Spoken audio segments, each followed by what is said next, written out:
मोहनजोदड़ो जो शहर बना था ना इंडस वैली सिविलाइजेशन का, जो कि सबसे बड़ा शहर था, वो भी एक माउंट के ऊपर तमीर किया गया। तो तबाह होने के बाद भी जो वहाँ पर दूसरे लोग हैं, वो जब भी कोई माउंट देखते हैं तो वो यही कहते हैं कि यहाँ पर एक शहर तबाह हुआ। उसी लेगेसी को कंटिन्यू करते हुए this is valley of death. और जब मोहनजोदारो से ये लोग भागे थे, हड़प्पा गए थे, क्या हड़प्पा भी उतना ही एडवांस था? पूरी दुनिया में जो डेवलपमेंट हुई है वो गोरे ने की है। पाकिस्तान में एक आर्कियोलॉजिस्ट आपकी तरह जी जी करता गया है। $10 या $100 आप देते हैं पेट्रा देखने के लिए, $100। और दुनिया में जो सबसे पुराना डेंटिस्ट्री का टूल भी मिला है वो महरगढ़ में मिलता है। अगर उस पैमाने से डेवलप कर रहे होते थे 100 साल पहले, हम इससे आज वाले दौर से ज्यादा आगे की तरक्की कर चुके होते। अच्छा। टॉयलेट अलग और बेथिंग रूम अलग जिसमें वो नहाते थे। अच्छा। It would be like United states of America की बजाय यूनाइटेड स्टेट्स ऑफ इंडिया होता। उनकी जो कंट्रीब्यूशन है ना, मतलब इंसान ने जो हंटर गैदरर से परमानेंट सेटलमेंट की तरफ जो सफर किया था ना, वो महरगढ़ के लोग थे जिन्होंने हर्डल क्रॉस की और वो परमानेंट सेटल हुए।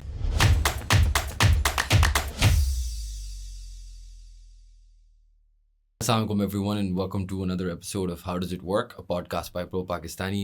आज हमारे बड़े इंटरेस्टिंग मेहमान हैं। He is an archaeologist, Asif Ali Chaudhry साहब। Thank you so much for being on the podcast. Sir बहुत शुक्रिया आपका बुलाने के लिए। अच्छा सर, आज आपको बड़े अरसे से हम आप जैसे बंदा ढूंढ रहे हैं, एक आर्कियोलॉजिस्ट जो हमें मोहनजोदारो के बारे में थोड़ा सा बता सकता है। पहले तो ये है कि correct me if I am wrong, Mohenjodaro का मतलब है वैली ऑफ द डेड। जी अच्छा, इनका ये नाम कैसे आया? जी सर, पहले तो आपको शुक्रिया, आपने हमें बुलाया। और दूसरा, बड़ा इंटरेस्टिंग टॉपिक है, इस पर वाकई अवेयरनेस होनी चाहिए, हम सब इसके हक में। और दूसरी बात आपने पूछी कि मोहनजोदड़ो का नाम वैली ऑफ डेड कैसे आया। वो इसके बारे में भी जो थ्योरी दी जाती है, जो कहा जाता है, वो यही है कि मोहनजोदड़ो जो शहर बना था ना इंडस वैली सिविलाइजेशन का, जो कि सबसे बड़ा शहर था, वो भी एक माउंट के ऊपर तमीर किया गया था। मतलब पुराने ज़माने में ये एक रस्मुल हाथी था, जो शहर जहाँ पर तबाह हुआ था उसके ऊपर आकर दोबारा बनाना आसान हो जाता था। एक तो वो हाई ग्राउंड भी मिल जाता था और शहर भी वो, उसमें जो बाकी चीज़ें देखी जाती हैं कि उसके इर्द गिर्द ज़मीन हो जहाँ पर फसल काश्त की जा सके और पानी का सोर्स करीब से हो वगैरह वगैरह, इस तरह की चीज़ें। तो इस वजह से वो उसके ऊपर बनाया गया और उसके बाद भी वो तबाह हो गया। तो तबाह होने के बाद भी जो वहाँ पर दूसरे लोग हैं, वो जब भी कोई माउंट देखते हैं तो वो यही कहते हैं कि यहाँ पर एक शहर तबाह हुआ है। तो उसी लेगेसी को कंटिन्यू करते हुए this is valley of death. अच्छा, मैंने वैसे इसके बारे में बहुत इंटरेस्टिंग स्टोरियाँ सुनी हैं। सबसे इंटरेस्टिंग से शुरू करते हैं कि कुछ ऐसा जाता है दी मिथ या जो भी है कि there was some sort of explosive residue जो उन्हें नज़र आया कहीं मोहनजोदारो में, आर्कियोलॉजिस्ट 1930s में। अब मुझे इसके बारे में इतना पता नहीं है, आप स्पेशलिस्ट है, लेकिन जो मैंने कहानी सुनी है कि हुआ कुछ ऐसे था कि वो लोग जो उनकी बॉडीज़ भी मिली थी, वो इस तरह भागते हुए जा रहे थे और एक ब्रूटल तरीके से मरे थे। फिर उसी मिथ्स में कंटिन्यू करते हुए मोहनजोदारो के लोग गए हड़प्पा। वहाँ पे अपेरेंटली उनने दीवारों पे ड्राइंग्स की ऑफ के ऊपर से कोई शिप आ रही है, हमें अटैक कर रही है। अब इसके बारे में मुझे पता नहीं है कि ये सच है या नहीं है कि एलियंस अटैक कर रहे थे उन्हें, या अगर आप एक रिलीजियस तरीके से इसको लेना चाहें तो कोई जो पहले भी हमें बताया जाता है कि कौमों को बिल्कुल ही ख़त्म किया जाता है फॉर देयर सिंस और थिंग्स लाइक दैट। इस स्टोरी में कुछ क्या क्या चीज़ें रियलिटी हो सकती हैं, क्या क्या चीज़ें ऑब्वियसली हमें पता तो नहीं है, फैक्चुअली स्पीकिंग तो पता नहीं है कैसे मरे थे, लेकिन क्या क्या ये सच हो सकता है? सारे देखे सच होने को तो मुमकिन जो है वो बहुत सारी चीज़ें हो सकती है ना। हम किसी भी चीज़ का एक ख़ास तौर पे गुजरी हुई चीज़ का एक क्या कहते हैं 100% एक्यूरेट, एक एब्सोल्यूट ट्रुथ जैसी वो कहते हैं कि कोई इस तरह की नाम चीज़ नहीं है। तो हम उसको मैक्सिमम कोशिश कर सकते हैं वो कितना अच्छा वो प्रेजेंट हो सके और कितना उसको हम डिसाइफर कर सकते हैं अच्छे मानों में। तो अगर जिस तरह आप धमाके की बात की, अगर उस तरह की बात करें तो वो 1970 में एक आर्कियोलॉजिस्ट थे, ब्रिटिश थे, उन्होंने ये वो थ्योरी दी और उन्होंने वो मटीरियल जो लेके गए वहाँ उसको एक्सरे डिफ्रैक्शन से एनालाइज करके भी कहा कि इसमें ये फलाना मिनरल भी है, जिस तरह अल्मोनियम और सिलिकॉन का था। लेकिन अगर उसको देखा जाए तो इस तरह की मुमकिनात में से एक मुमकिन नहीं लगती अगर रैशनली इसको देखा जाए तो, क्योंकि वो लोग जो है वो बर्नट ईंटें जो है ना, ईंटें भी पका के उसे घर बनाते थे और जो उनकी पॉटरी थी वो भी वो उसको भी आग में पका के उसके बाद इस्तेमाल करते थे। तो ये पॉसिबिलिटी है। अगर आज के दौर में भी आप देखें, आप अगर किसी भट्टे के करीब जाएँ तो आपको उनके रेजिड्यू मिलेंगे जिसमें वो पिघली हुई ईंटें जो है ना, डिफार्म्ड हुई वो मिलती हैं। तो ये उसके ज़्यादा करीब लग रहा है कि कोई उनकी कोई भट्टी में आग लगी या वो उस तरह से बर्तन ख़राब हुए। और उसके अलावा भी कोई हार्ड एविडेंस इसके अलावा नहीं मिलता कि जहाँ पर एक्सप्लोजन का आपको नज़र आ रहा हो, क्योंकि अगर बर्नट ईंट अगर दीवार के अंदर इंटैक्ट हुई हो और वो बर्न हुई हो तो वो तो सेंस बनाएगा ना, ये दीवार जो है ना वो उससे फटी है। लेकिन उस तरह का तो सीन नहीं था, वो अलहदा मिली। और अगर ये भी पॉसिबिलिटी है कि भट्टी जो जहाँ पर वो पकाते थे ईंटें वो फट गई हो या उसमें कोई मसला मसाइल आ गया हो, तो उस तरह सारे, ऐसे लेकिन हकीकत मरे के कैसे, करीब ये हमें समझ नहीं आई ना। वो जो मरने वाले हैं जो उसमें 46 जो है ना वो लोग मिले थे, लेकिन उसमें ये भी हो सकता है अगर वो भाग रहे थे तो हम इससे हर चीज़ को ना, वो पोम्पायो वाला जो केस है जिसमें वो लावा फटा था और वो भागते हुए लोगों की मिली ना, तो ये उससे इंस्पायर्ड या उससे उस तरह का लग रहा है। तो ये भी तो हो सकता है वो फ्लड के दौरान फ्लड आया हो, क्योंकि इंडस में वो उस जगह पर फ्लड पहले भी आते रहे थे काफ़ी, और उनने जो सिटीडल बनाया हुआ था शहर के इर्द गिर्द, वो किसी आर्मी से लड़ने के लिए नहीं। वैसे भी एक वो कहा जाता है कि इंडस वैली के जो लोग थे ना, वो एक यूटोपियन स्टेट, एक आइडियल स्टेट जिस तरह हम कहते हैं ना, कि उसमें वो लोग रह रहे थे, हंसी यूटोपियन खुशी रह स्टेट रहे का थे। क्या मतलब है? यूटोपियन मतलब एक ऐसी आइडियल स्टेट जहाँ पर मसाइल कम हो और आप एक इंडिविजुअल मतलब जो जिनकी चाह रहा हो। आर्मीज नहीं थी, एक मतलब इस तरह की बिल्कुल, आइडियल हाँ, स्टेट किस, क्या कहते बिल्कुल। हैं, किंग नहीं था उनका? आइडियल स्टेट आप देखें ना, हर बंदे की या हर एक समाज की अपनी ही सोच के मुताबिक होगी। मिसाल के तौर पर मेरे समाज में अगर भूख है तो मेरे मुताबिक यूटोपियन स्टेट वो होगी जहाँ पर सारे लोग जो है हंसी खुशी होंगे, किसी भूख के शिकार नहीं होंगे। तो उसमें आज के मसाइल आज के दौर से कंपेयर करें या उस दौर से भी कंपेयर करें, तो इंडस वैली वाले जो लोग थे वो एक मतलब एक कहावत है, there is no state without violence. इन्होंने लिटरली इस चीज़ को रॉन्ग प्रूव किया, क्योंकि इंडस वैली एक तो ये आप देखें 1 मिलियन स्क्वायर किलोमीटर पे ये पूरी जो है ना सिविलाइजेशन आबाद थी। ठीक है। और ये लोग लड़ते नहीं थे किसी से, ये मेसोपोटामिया से नहीं लड़े, इजिप्ट से नहीं लड़े, चाइना से नहीं लड़े, और इनके यहाँ जो लोग मकीम थे वो एक अंदाजे के मुताबिक 5 मिलियन लोग जो है तो ना। इनको कोई अटैक नहीं करता था? अटैक इनके ऊपर मेसोपोटामिया में जो लोग थे वो अटैक कर रहे थे, वहाँ पर जंगें चल रही थी, वो रिकॉर्ड भी हुई। इजिप्ट में भी जो है वो आपस में उनके थोड़े कन्फ्लिक्ट चले, लेकिन इस जगह पर अटैक नहीं हुए, क्योंकि अगर इनके पास अगर हम ये कह सकते हैं अगर अटैकर कोई आया भी है तो अटैक क्या करना है, वो रिसोर्सेज के लिए आ रहा है ना। कोई किसी के पास खाने को नहीं है तो वो आके अगले को मारेगा, खाने लेगा या ज़मीन लेगा। इनके पास तो ज़मीन थी, ये फार्मिंग करते थे, इनके पास इनफ प्रोड्यूस हो रहा था, ये दूसरों को ट्रेड करते थे। आप मेरे पास आते हैं, आप आके मुझे बोल रहे हैं कि मैं आपको मारूंगा ना, मैं आपसे पूछूंगा आप क्यों मार रहे हो, आप बोलेंगे मुझे खाना चाहिए, ज़मीन चाहिए, मैं आपको बोलूँगा चाहिए खाना भी ले लो, ये ज़मीन भी ले लो, तो फिर आप मुझे क्यों मारेंगे? मतलब मसला हल हो गया। आपके पास भी कुछ ना कुछ चीज़ होगी ना, मिसाल के तौर पर अगर आप मतलब उनके पास इतनी अबंडेंस ऑफ रिसोर्सेज थी कि वो जो आता था उसको भी खिलाफ ला के भेज देते थे, वेल प्रोड्यूस कर रहे थे इतना। और इन इर्द गिर्द वालों सारे के साथ उनके एक फ्रेंडली तलकात थे, और सिर्फ इर्द गिर्द नहीं, आप देखें मतलब मिलियंस ऑफ किलोमीटर तक उन्होंने कितना कितना लंबा ट्रैवल किया। आप देखें ईरानियन गल्फ में जाके उन्होंने ट्रैवल किया, वहाँ पर वो जाके कैमल्स और ये पीकॉक, हैंड, मुर्गियाँ, कुत्ते, बिल्लियाँ, ये सारे उनको देते थे, और उनसे बदले में चीज़ें लेके आते थे, जिनमें हम कह सकते हैं टॉयलेटरीज वगैरह या साइश ज़िंदगी की जो होती हैं लग्जरीज वगैरह आइटम्स वो लेके आते थे। और इन्होंने बड़ी जायजेंटिक सी शिप्स बनाई हुई थी। और एक और बात, ये लोग जो थे ये वाहिद उधर शिपें लेके जाते थे, मेसोपोटामिया से इस तरफ समंदर में आने की कोई वो चीज़ मेंशन नहीं की गई। तो ये लोग उनसे ज़्यादा डेवलप्ड, उनसे ज़्यादा बड़े और उनसे ज़्यादा बेहतर थे बहुत ज़्यादा चीज़ों में। ये इतने डेवलप्ड कैसे बने? मतलब एक तो पहले आप मुझे बताएं ना, मोहनजोदारो के लोग, अभी हम ये ऑफेयर भी बात कर रहे थे, जी, वो भी तो कहीं से आए थे ना, वो कहाँ से आए थे? बिल्कुल। ये मोहनजोदड़ो के असल में जब हम बात कर रहे हैं तो इसमें सॉरी मैं वो चला जाता हूँ कि हम ना एक जनरल उसमें बात करते हैं। इंडस वैली सिविलाइजेशन कह लें या गागड़ा हाकरा सिविलाइजेशन कह लें, या सादे अल्फाज में इसको सिंपलाइज करने के लिए स्कॉलर अक्सर प्रेफर करते हैं हड़प्पा सिविलाइजेशन ना, जिसमें तकरीबन हंड्रेड्स ऑफ सिटीज़ जो थे आबाद थे। उनमें मोहनजोदड़ो सबसे बड़ा है तो इसलिए ऑब्वियसली ज़्यादा जिक्र उसका आता है। दूसरे नंबर पर हड़प्पा था और हड़प्पा मोहनजोदड़ो, और मतलब सादे अल्फाज में इंडस वैली सिविलाइजेशन एक जो हमारे टेक्निकल टर्म जो हम इस्तेमाल करते हैं ना, तो वो क्योंकि ये दरिया सिंध के किनारे आबाद। तो कहाँ से आए? देखें ना, जब आज से हम बात करें, जब इंसान स्टोन एज से, पत्थर के ज़माने से मूव करके आया परमानेंट सेटलमेंट की तरफ आहिस्ता आहिस्ता, मतलब उसने देखा कि जो उसको ज़िंदगी के लिए बेहतर होगा।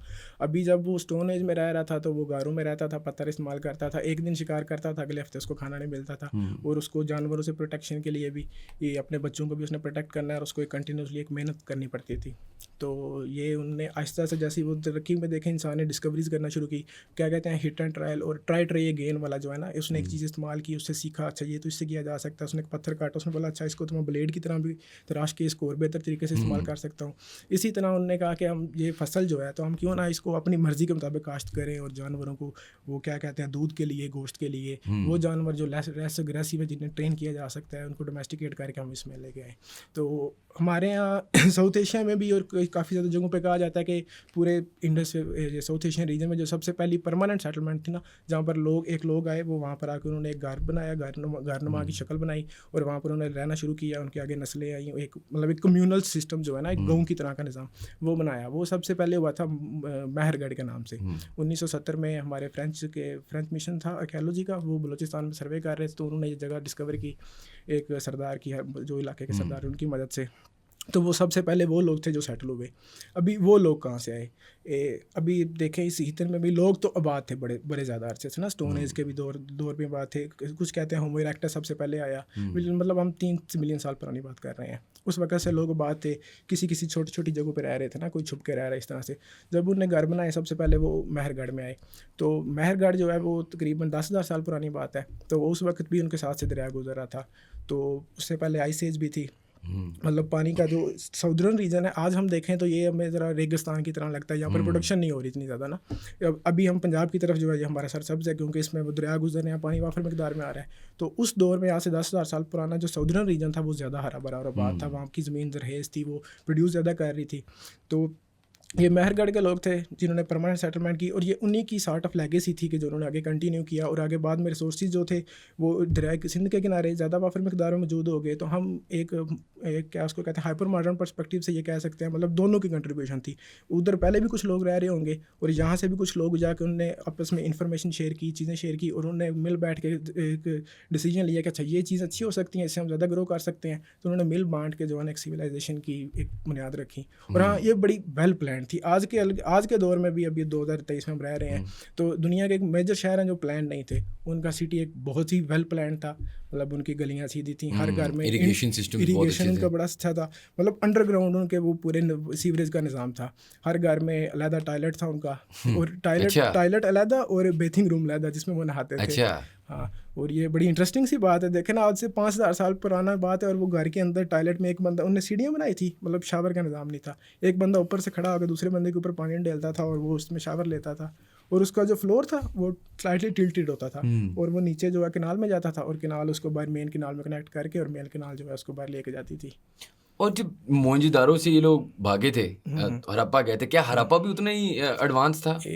हाँ, हड़प्पा भी उसी का शहर था। और ये एक टाइम था कि जब अगर हम बात करें 2600 BC 26 जो उसमें 2 ये ऐड करें तो 600 साल पुरानी बात। तो उस वक्त में इंडस मोहनजोदड़ो भी आबाद था और हड़प्पा भी आबाद था। अच्छा। ये दोनों शहर आबाद थे। और इनकी जो पॉलिसीज़ थी, मिसाल के तौर पर उधर जो ईंट का साइज़ था और इधर जो ईंट जो घर में बनाने के लिए इस्तेमाल कर रहे थे वो एक सेम था, एक जैसा था। और इन्होंने शहर बनाने से पहले तकरीबन 700 कुएँ जो है ना एक ही वक्त में वो तमीर किए, उसी ईंट को इस्तेमाल करते हुए, जो उनकी एक ही रेशो है, 1 रेशो 2 रेशो 4 रेशो के बेस पे। तो ये लोग उधर भागे, मतलब सार्ट ऑफ इनका ये दूसरा घर ही था उधर। जब इधर रिसोर्सेज कम होंगे तो वो उधर भी शिफ्ट करेंगे। कुछ टिपिकल लोग होते हैं, वो कहते हैं नहीं हम लोग इधर ही रहेंगे। वो इन्वायरमेंट के मुताबिक, जो नया इन्वायरमेंट है, प्रोड्यूस चीज़ें नहीं हो रही, फिर उसी के मुताबिक वो नए रिसोर्सेज ढूंढ के या उसको अडाप्ट हो जाते हैं। नेचुरल अडाप्शन इंसानी फितरत का जो सबसे अहम पहलू है, जिसने एवोल्यूशन में भी किरदार अदा किया और वगैरह। वैसे भी इंसान अगर देखें तो इस दुनिया में सबसे बेहतर अडाप्ट होने वाला स्पीशीज़ इंसान ही है। और अगर उस ज़माने में हम इतने एडवांस थे, तो जिस तरह रोम था या बहुत सारे हिस्ट्री में ग्रीक हिस्ट्री और इस तरह की चीज़ों में जो एडवांस सिविलाइजेशंस थी ना, वो फिर कंटिन्यू हुई एडवांसमेंट्स में। मतलब the Romans and the Greeks mashed into the Ottoman Empire and then so on so इस तरह के चलता रहा ना, एक एडवांसमेंट चलती रही। बिल्कुल। हम उस एडवांसमेंट से एकदम से वो क्यों इतना, मतलब what happened to the people of Mohenjodaro और या हड़प्पन सिविलाइजेशन का क्या हुआ? एक तो इसमें ये कहते हैं ना, वो कहते जो बंदा सादा होता है ना, उसको बेचारे को मुसीबतों का ज़्यादा सामना करना पड़ता है। खैर इसको बाद में करते हैं। जिस तरह आपने बात की रोमन्स आगे कंटिन्यू किए ना, इसी तरह अगर हमारे ये साउथ एशियन रीजन जो है ना, जिसमें इंडिया, पाकिस्तान, बांग्लादेश आ जाता है, मतलब लेट्स सपोज हम पुरानी बात कर रहे हैं तो उस वक्त इंडिया, पाकिस्तान और बॉर्डर नहीं थे, तो हम मतलब जनरल ओवरऑल पूरे इस खित्ते की बात कर रहे हैं, सब कॉन्टिनेंट की बात कर रहे हैं। तो जो इंडियन जो नेटिव, जिसको अब हिंदुइज्म मजहब भी कहते हैं ना, वो जो है वो लेगेसी आपको क्या लगता है वो कहाँ से आई होगी? मतलब ये रामायण, महाभारत, ये जो उनकी मजहबी किताबें, सिर्फ मजहबी किताबें नहीं, उनकी मतलब वो हिस्टोरिक किताबें भी हैं। और एक बात ये भी होती है कि जो आज से 5-7 साल पहले जो चीज़ जिस फैक्ट से लिखी गई, वो आज के रस्मुल हद के मुताबिक या आज के मुताबिक वो चीज़ों को बयान नहीं कर पाते थे उस तरह से ना। वो मेटाफर्स इस्तेमाल करते थे, चीज़ों को सुपर नेचुरल ज़्यादा चीज़ एक्सप्लेन करने की कोशिश करते थे। तो जो इंडियन रिलीजन है, ये इसकी अगर रामायण में जो उन्होंने किस्से बयान किए हैं मिसाल के तौर पर, वो 7,000 साल पुराने डेट करते हैं। तो एक तरह से हम ये कह सकते हैं, ये इसमें जो इंडस वैली की कंटिन्यूटी थी, वो इंडियन जो है नेटिव इंडियंस है, इसमें नेटिव ट्राइब, बाद में उनका मज़हब बदल गए, लेकिन मेजर कॉर्पोरेशन आप उनमें हिंदुइज्म उनकी उसकी देख सकते हैं। मतलब व्हील चाकरा जो है वो एक सिंबल ऑफ जो व्हील है अभी भी इंडिया के झंडे में आपको नजर आएगा। ये भी उसी से इनकॉर्पोरेट हुआ क्योंकि व्हील सबसे पहले डिस्कवरी भी इंडस वैली सिविलाइजेशन में हुआ था। तो उनकी कंटिन्यूटी आगे उन्हीं की लेगेसी आगे चलती आ रही है। गेंगिस के इर्द गिर्द रहने वाले जो मेजर ज़्यादा कबाइले हैं जो ख़ानदान अभी चल रहे हैं वो भी ज़्यादातर इधर से ही आई हैं। और इधर यहाँ की बात करें तो यार ये कन्फ्लिक्ट में बात आ जाती है कि बलोच कहते हैं कि हम उस जगह से मूव किए, इस जगह से कोई इस कबीला। असल में इसमें फिर एक और चीज़ आ जाती है ना, जब इस्लाम की हुकूमत आई इधर ना, तो वो एक होता है हिस्टोरियन लिखने वाला, अगर मिसाल के तौर पर ना मैं इस हिस्से का रह रहा हूँ ना, तो मेरे ऊपर आके हुकूमत कोई एक दूसरा बंदा आके करने लग गया ना, तो वो जो रूलिंग रिलीजन और जो रूलिंग हिस्ट्री होती है ना, उसी को वो कह लें कि मतलब थोड़ा हाई फेम करके बेहतर कहा जाता है। हर कोई अपना शिजरा नस्ब जो है ना वो रूलर से या उस तरह से जोड़ने की कोशिश बिल्कुल। और मतलब history is written by the winners वाली बात है ना, वो जो भी जंग जीतता है वो फिर अपनी कहानी सुनाता है। सिर्फ हमारे यहाँ कहते हैं ज़्यादातर हिस्ट्री एग्जैजरेटेड है, तो वैसे हिस्ट्री में 80% जो है ना आपको एग्जैजरेशन ही मिलेगी। आपने भी बात की हड़प्पन सिविलाइजेशन की कंपैरिजन में हिंदुइज्म से। हड़प्पन सिविलाइजेशन की क्या गॉड्स थे या क्या रिलीजियस वो चीज़ें थी, इसके बारे में आपको कुछ पता है? इसका हम एज इट इज़ एग्जैक्ट मतलब आपको कहूँ ना, जिस तरह हमें पता है कि जो इजिप्शियंस थे फेरो की पूजा करते थे, मतलब उनको अपने रूलर को गार्ड के सफर में लेके आते थे, बराबर था। इस तरह हम इसके बारे में तो नहीं कह सकते। इसकी वजह एक ये है कि हम इंडस वैली का जो स्क्रिप्ट हम ये लोग इधर इस्तेमाल करते थे ना, उसको हम डिसाइफर नहीं कर पाए। उसके हमारे पास चंद अल्फाज हैं, उसके काम हो रहे हैं बड़े लंबे अरसे से, और अभी भी बहुत सारे स्कॉलर उसको अटैम्प्ट कर रहे हैं कि वो डिसाइफर हो जाए। अगर वो डिसाइफर हो जाता फिर तो हमें इस चीज़ों का बहुत ज़्यादा बेहतर तरीके से अंदाज़ा हो सकता है। लेकिन अभी हम जो चीज़ों को ना थ्योराइज करके या एक अंदाजे के मुताबिक कह सकते हैं, ये कहता है कि मुझे ऐसा लगता है, कहता है मुझे ऐसा लगता है, तो उसके मुताबिक जो मोस्ट एक्सेप्टेबल है ना वो यही है कि इनके यहाँ कोई एक स्पेसिफिक, जिस तरह आप वेस्टर्न वर्ल्ड में देखते हैं या फिर आज के दौर में देखते हैं ना, कि एक रूलर है वो रूल कर रहा है, इस तरह का उनके यहाँ कोई एक स्पेसिफिक रूलिंग सिस्टम नहीं था। एक वो मिली थी मूर्ति जिसको हम किंग प्रीस्ट के नाम से कहते हैं, और वही काफ़ी ज़्यादा मतलब वो इसमें रिपीटेटिव भी है। तो किसी जगह कहा जाता है कि ये किंग प्रीस्ट एक उनका प्रीस्ट था और इसकी वो थोड़ी बहुत पूजा पाठ वाला भी सीन था। लेकिन अगर हमसे पूछे तो वो ज़्यादा ट्रेडर थे, वो फिजिकल लेबर और एक्सचेंज और पर्सनल हार्मोनी, स्लेवरी भी नहीं थी, फाइट भी नहीं थी, तो इनके पास आर्मी कह सकते हैं आर्मी भी नहीं थी इनके पास। तो अगर कोई अटैक करे तो कुछ अच्छा, तो ये हो सकता था कि जिस तरह एक मैंने थ्योरी पढ़ी थी कि आर्यन ट्रेडर्स आए थे और उनने इन्हें कत्ल कर दिया था और ये भाग रहे थे उनसे और मर गए थे, इस तरह ये हो सकता है? नहीं, क्योंकि आर्मी तो थी नहीं इनके पास। नहीं, आर्यन जो है ना, अभी देखें जो ये इसमें आ जाती है कॉलोनियलिटी की बात आ जाती है ना। जब ये चीज़ें डिसाइफर और ये चीज़ें लिखी जा रही थी, ये लिखने वाला मेजर कंट्रीब्यूशन था ब्रिटेन का, गोरे थे। और उनकी अगर एक चीज़ बात देखें, इस पे डीकोलोनाइजेशन पे काम भी बहुत ज़्यादा हो रहा है और बहुत अच्छे स्कॉलर्स पे काम कर रहे हैं। डीकोलोनाइजेशन का मतलब जो हमारी जो मेजर स्टडीज़ हुई थी ना, जो हमें ये ब्रिटेन दे के गए थे, और उनने एक काम हमेशा किया, मतलब उन्होंने कहा कि बड़ा चढ़ा है। हाँ, उन्होंने कहा पूरी दुनिया में जो डेवलपमेंट हुई है वो गोरे ने की है। मिसाल के तौर पर देखें ना, 5,000 साल पुरानी बात कर रहे हैं, वो कहते हैं आर्यन एक सफ़ेद रंग का था, गोरे से ज़्यादा एसोसिएटेड था, और थोड़ा सा वेस्ट वर्ल्ड जो ज़्यादा दूर नहीं लेके जा सकते, कहते चलो सेंट्रल एशिया से आके उन्होंने ये सारी चीज़ें की। तो आर्यन जो थे वो लोग आए थे, क्योंकि ये लिटरेचर में भी, हिंदू लिटरेचर में भी ये आपको बहुत ज़्यादा मिलते हैं कि आर्यन लोग आए। लेकिन उससे मुराद ये नहीं है कि वो बाहर से आए और आके उन्होंने वो कत्ल वगैरह तो उस मार धाड़ उस पैमाने से शुरू कर दी।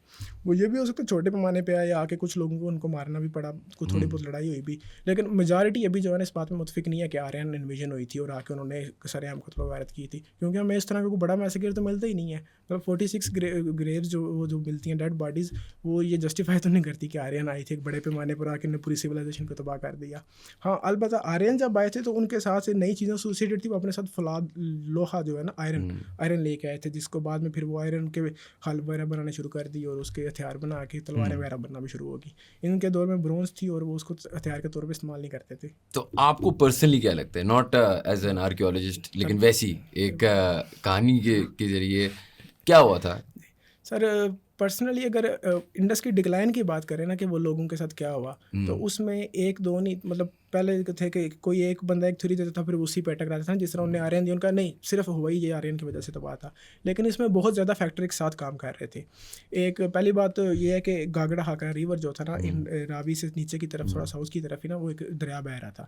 इंडियन लिटरेचर में सरस्वती नाम से एक रिवर का जिक्र किया जाता है जो कि खुश्क हो गया था, तो हम कह सकते हैं कि वो उससे फिर क्लोजली एसोसिएटेड है। और दरिया खुश्क हो गया। तो दरिया खुश्क होने की वजह से उनकी जो ज़मीनें थी नीचे वाली, वो अब कह लें उसने प्रोडक्शन कम कर दी, और कहत साली भी आ गई। और जब कहत आते हैं तो उसके साथ आपको पता फ्लड भी आते हैं। फ्लड आते हैं तो वो घरों को तबाह करते हैं, फसलों को तबाह करते हैं। इस तरह से एक तो क्लाइमेट चेंज भी हो रहा था, क्योंकि जब ये लोग इधर थे उससे पहले पोस्ट आइस एज पीरियड था, तो बर्फ़ की लेयर्स डिट्रैक्ट हो रही थी, तो पानी इस वाफर मकदार में मौजूद था। उससे ये हुआ कि जो नॉर्दर्न रीजन है वो ग्रीन होना शुरू हो गया, और नीचे जो है ना वो थोड़ा क्या उसको कहते हैं वीरान इलाका होना शुरू हो गया, आहिस्ता आहिस्ता ड्राइड होना शुरू हो गया, रेगिस्तान में कन्वर्ट होने की तरफ ज़्यादा होने लगा। तो ड्राउट, उसके बाद डिजीज़, उसके बाद क्या क्या लें, मतलब उनकी इकानमी जो थी वो ड्रॉप हो रही थी, क्योंकि उनकी प्रोडक्शन कम हो रही थी। तो आप कह रहे हैं कि एक सीरीज ऑफ डिफरेंट चीज़ें, मतलब मुख्तलिफ चीज़ों ने मिल के उनको उनके डिक्लाइन की वजह बनी। सिर्फ हम ये नहीं कह सकते कि सिर्फ एक चीज़ थी, एक सैलाब आया और वो लोग ख़त्म हो गए। मतलब कहीं सैलाब आए, कहीं अरसे तक उनके यहाँ चीज़ों में प्रोडक्शन में कमी होगी, तो जिससे मतलब वो अपनी जो ट्रेड पूरी नहीं कर सकते थे, उनकी जो नीड्स थी वो मीट अप नहीं हो रही थी मुकम्मल तौर पर।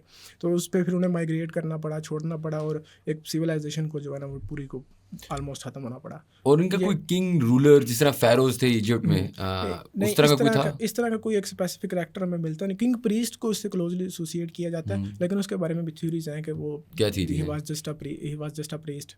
अच्छा, वो बस एक मतलब जिस तरह एक अब अभी नोबल था, नेक था, इस तरह देहाती कबीले में देख ले तो एक जिस तरह हमारे यहाँ चौधरी होता है, तो वो सबको वो देख रहा कर रहा होता है, लेकिन वो सबको ओन नहीं कर रहा होता लिटरली, सबका तो वो मालिक तो नहीं होता ना, मतलब किंग की तरह काम नहीं कर रहा, बस उनको चीज़ों को हेल्प करने में मदद कर रहा है। अगर कोई छोटे मोटे मसाइल हो जाते हैं तो उनको बीच में सुलझाने के लिए वगैरह वगैरह। लेकिन वो जो किंग की तरह पॉलिटिक्स थी ना, कि उस किंग की पोजीशन को, लीड पोजीशन को अचीव करने के लिए दूसरा बंदा आके उससे मार रहा है, लड़ रहा है, एक वो कॉम्प्लेक्स मोनोपोली वाला सिस्टम और वो क्लास हायरार्की वाला, वो इस तरह की चीज़ें। तो इनकी सबकी दोस्ती कैसे रहती थी? मतलब अगर आपके पास कोई लीडरशिप, मतलब हमें इस तरह बताया, मेंटली हमने सोचा हुआ है ना कि डेमोक्रेसी है या कम्युनिज्म है या कोई किंग है, मोनार्की, मतलब ऐसे तो नहीं हो सकता ना कि बस सब रहे, खुश भी रहे, लड़े भी नहीं। अपेरेंटली हो सकता है इस तरह की तो आपको बड़ी ज़्यादा मिसालें मिलती हैं। अभी दुनिया में एग्जिस्टिंग जो ट्राइबल स्ट्रक्चर्स हैं जो पुराने हैं, जिनको गोरे के मुताबिक हम बारबेरियन या मतलब इस तरह के अल्फाज इस्तेमाल करते हैं, जो कि गलत चीज़ है, वो भी अपनी वाइकिंग्स थे, इस तरह के वाइकिंग्स थे। तो इनमें भी आप देख लें बड़े ज़्यादा कबीले ऐसे हैं जिनके यहाँ एक लीडर होता है, लेकिन वो उस तरह की किंग की मोनोपोली वाला वो सिस्टम अदा नहीं कर रहा होता, उसके पास वो रिसोर्सेज नहीं होते, वो अपने रिसोर्सेज सारे जो है वो इक्वली शेयर कर रहे होते हैं। और एक अच्छे समाज में मतलब एक किंग वाला जो होता है ना, उसको असल में जितनी भी समाज की मेजर प्रोडक्शन होती है ना, वो उसको जा रही होती है। तो वो उसी की फैमिली और जो एक एलिटिज्म वाला स्ट्रक्चर है ना, वो किंग, और दूसरा आ गया वो अपने पुजारियों वाला होता है, उनके पास चला जाता है। तो आम उसमें बेचारी तो अपना प्रोड्यूस कर रही है, बस उनको दे रही है।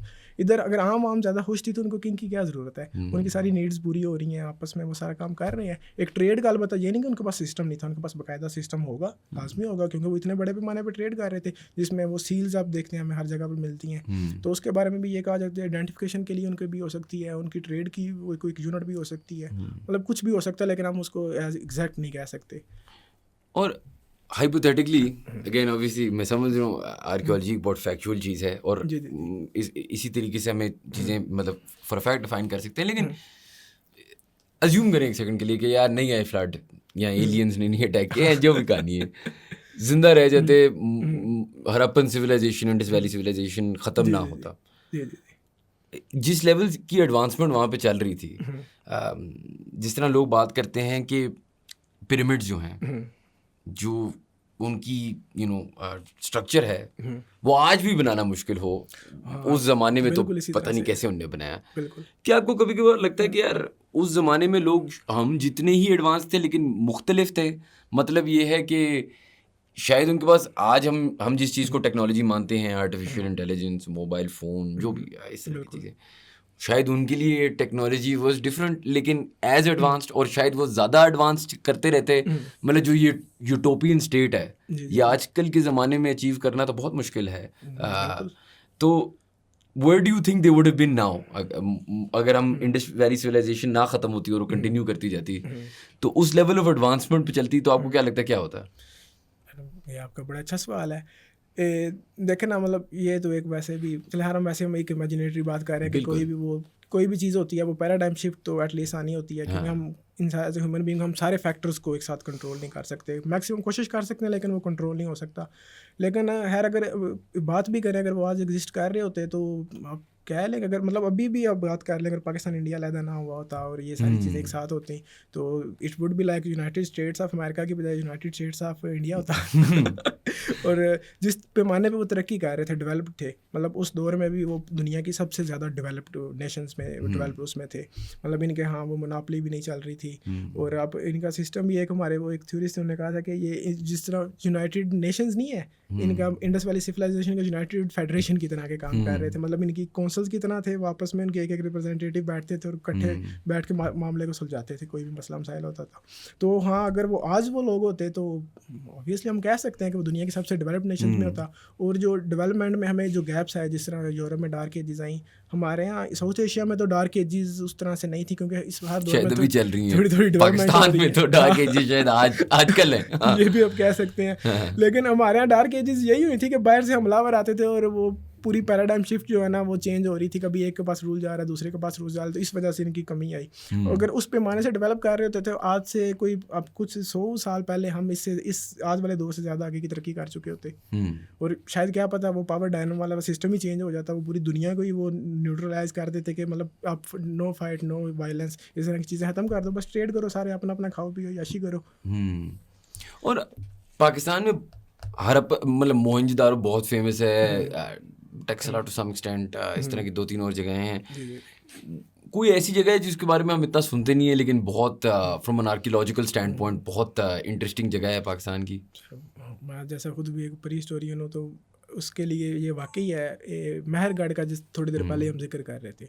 मतलब मुझे तो ज़ाती तौर पर वो पसंद भी बहुत है, और लेकिन उनकी जो कंट्रीब्यूशन है ना, बलूचिस्तान में है। बलूचिस्तान में, हाँ ठीक है। तो उनकी जो कंट्रीब्यूशन है ना, मतलब इंसान ने जो हंटर गैदरर से सिविल एक परमानेंट सेटलमेंट की जो तरफ जो सफ़र किया था ना, वो महरगढ़ के लोग थे जिनने सबसे पहले सफ़र किया। वो जो है ना वो हर्डल क्रॉस की और वो परमानेंट सेटल हुए। मतलब अगर जैसे हम पहले थोड़ी इमेजिनेटरी बातें कर रहे थे, तो अगर वो सेटल ना हुए होते तो क्या पता आज भी हम लोग जंगलों में ही घूम रहे होते, केवों में घूम रहे होते। मतलब उनकी जो कंट्रीब्यूशन है ना, वो मुझे लगता है वो सबसे बड़ी है। और उनको वैसे पीछे भी बहुत किया जाता है। अमूमन जिस तरह हम देखे मोहनजोदड़ो को जिक्र कर रहे हैं, महरगढ़ को कम कर रहे हैं। और वो लोग महरगढ़ के लोग इतने एडवांस थे, आजकल के दौर में भी एक मेजॉरिटी को डेंटिस्ट की सहूलत मौजूद नहीं है। उनके पास डेंटिस्ट्री के स्टूल थे, वो दांतों को निकालने के और दांतों की बेहतर करने के उनके पास काम थे। और दुनिया में जो सबसे पुराना डेंटिस्ट्री का टूल भी मिला है वो महरगढ़ में हमें मिलता है। तो मतलब हमने डेंटिस्ट्री शुरू की थी पाकिस्तान इंडिया ने, जो भी लेकिन फिर जैसे वो आगे चली तो उनकी लेगेसी को बुलाया गया और चीज़ें वो मतलब वो दफन हो गई एक तरह से कह ले।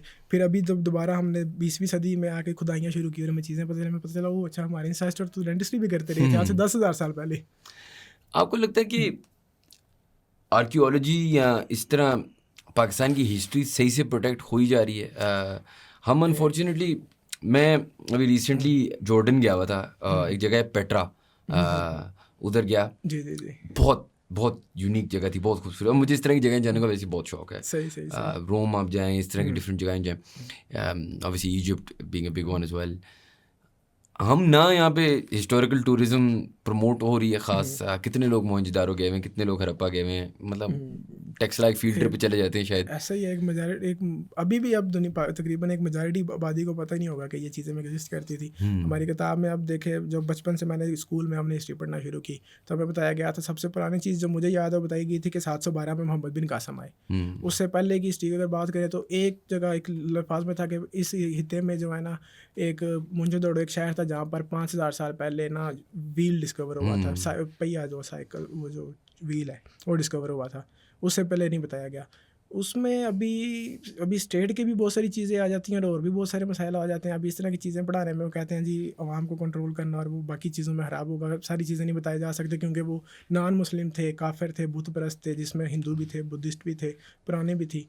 तो इस तरह की चीज़ों को लेकर मुझे लगता है ये चीज़ें होनी चाहिए। उस तरह तो मतलब मैं हमेशा इस तरह सोचता हूँ कि हिस्ट्री को ये जो मैनिपुलेशन है, जी जी जी, देखिए इस्लाम आया भी नहीं था तो सभी काफिर थे ना। जब तक इस्लाम नहीं है तो हम क्या करें, मतलब वो तो थे।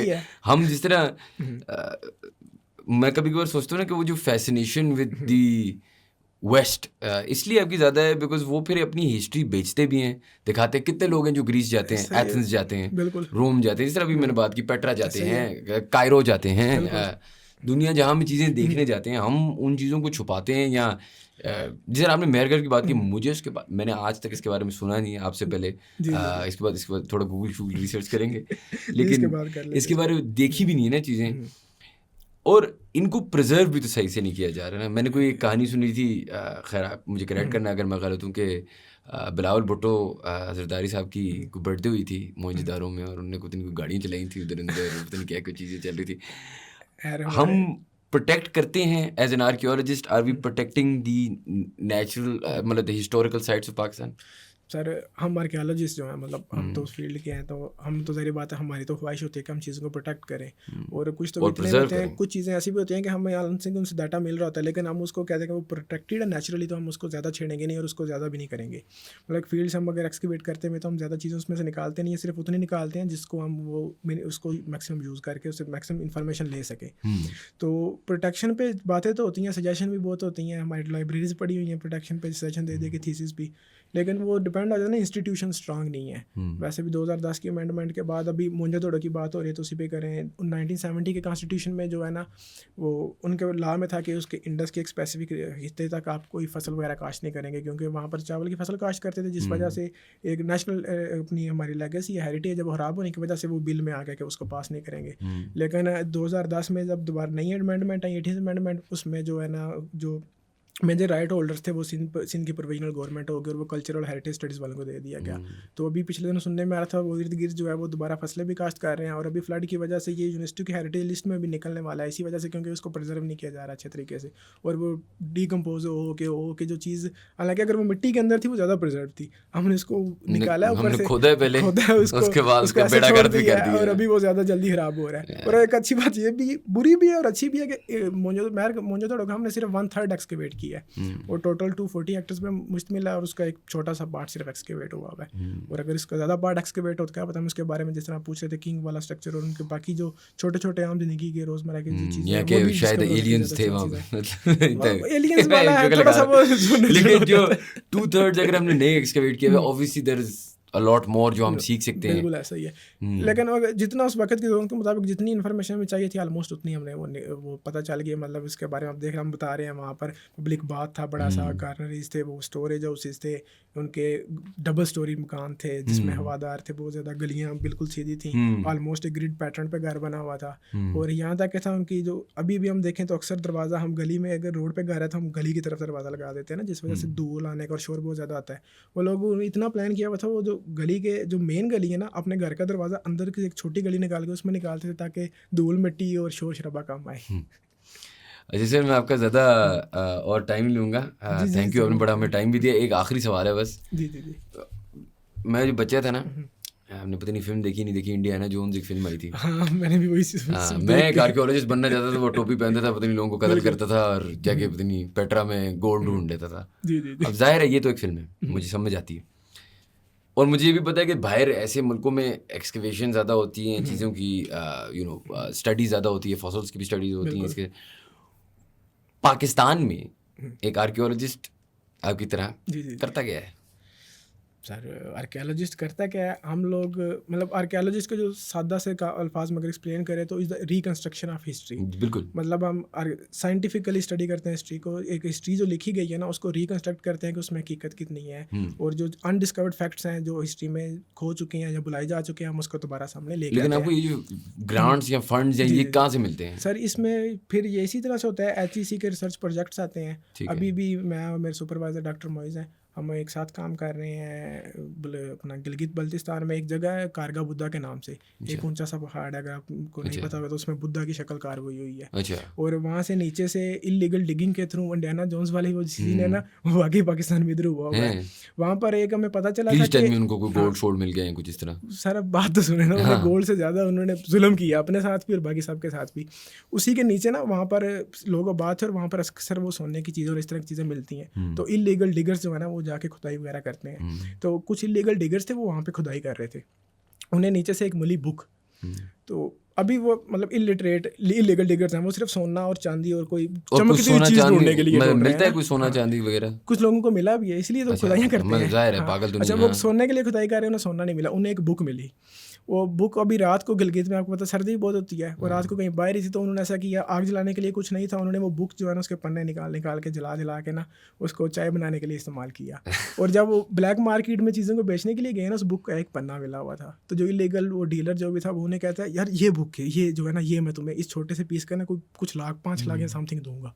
उधर वो हाथ पकड़ के सर पे बैठ गए हम तो मतलब हिस्ट्री का एक इतना बड़ा चंक, वो हमें उससे क्या क्या कुछ पता चल सकता था, वो उन्होंने आग सेक दी सर्दी से बचने के लिए। चाय बनाई और सर्दी और अपना भी नुकसान किया, हेरिटेज का नुकसान किया, सब चीज़ों का नुकसान किया। तो उसी जगह पे हम लोग, हमारा एक रिसर्च का प्रोजेक्ट चल रहा है, हम उसका जो स्क्रिप्ट है उसको डिजिटलाइज करने की कोशिश कर रहे हैं और नए फैक्ट डिस्कवर करने की कोशिश कर रहे हैं। चलें ठीक है यार, अल्लाह बेहतर करे यार, कुछ हम चीज़ें प्रिजर्व भी कर लें, इस तरह तो ना चाय के लिए जला दी। आर्कियोलॉजी में कुछ ना कुछ काम हमेशा चलता रहता है। जिस तरह भी हमारे एक और सा डॉक्टर अशरफ, उन्होंने पूरे पाकिस्तान की जो आर्कियोलॉजिकल साइट्स उनको दोबारा सर्वे करके, वो काम तो पाकिस्तान में बेतहाशा होगा ना, कोई काम हुआ ही नहीं है। असल मसला ये मैं सोचता हूँ आप लोगों के लिए कि फंड्स कहाँ से आते हैं ना, मतलब हम इसको सीरियस लेते नहीं है। बिल्कुल बिल्कुल। आप देखिए, मैं आपको पेट्रा का एग्जांपल दे ही जा रहा हूँ, लेकिन मैं सिर्फ आपको, जॉर्डन कोई मतलब अमेरिका नहीं है ना, इट्स कंट्री सिमिलर टू, खैर मोर एडवांस देन अस, लेकिन सिमिलर। बिल्कुल। $80 या $100 आप देते हैं पेट्रा देखने के लिए, $100।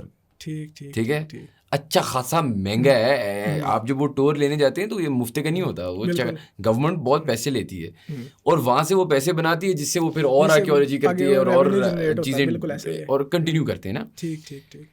मुझे तो नहीं लगता ऐसे, मतलब टेक्सला की क्या फीस है आजकल या मोइंजदारो की? असल में वो जो लोकल टूरिस्ट है उसके लिए तो कम होती है, जिस तरह म्यूजियम वगैरह पे या साइड पे टिकट पर जहाँ पर लगी होती है, और जो इंटरनेशनल टूरिस्ट होता है उसके लिए थोड़ी ज़्यादा होती है। जिस तरह अभी को बात करें खेवड़ा की माइन है या म्यूजियम है, आम बंदे के लिए एक $100 चार्जेस हो गए, अगर कोई इंटरनेशनल है तो उसको $4-5-10 तक जो है ना उससे वो चार्ज करेंगे। लेकिन इससे कितना रेवेन्यू ये लोग जनरेट कर लेते हैं? लेकिन उससे कम हो रहा है। एक तो ये है कि इस तरफ अवेयरनेस बहुत कम है। पिछले दिनों हमारे मराना साहब ने कहा तो था कि इस पर थोड़ा सा करेंगे, प्रमोट करेंगे हेरिटेज, इसको हेरिटेज साइट्स को, टूरिज्म की तरफ। फिर वो डिमोट हो गए। प्रोजेक्ट वगैरह उस पर कुछ चल रहे थे, अभी भी शायद चल रहे हैं, लेकिन वो इस हिसाब से नहीं होगा। हालांकि इन पे होना चाहिए। हमारे यहाँ बहुत रिच हिस्ट्री है। अगर जिस तरह हम मेहरगढ़ का जिक्र कर रहे थे, इतने पुराने दौर में हमारा इतनी डेवलप्ड नेशन थी, इतनी एडवांस थी, मतलब पूरी दुनिया की अगर बात करें, पूरे वेस्ट की निस्बत सबसे रिच हिस्ट्री जो है हमारे पास साउथ एशियन में हमारे पास है। और हमारे पाकिस्तान इंडिया में हमारे पास तो है, थोड़े शहर भी बड़ा आ गया था।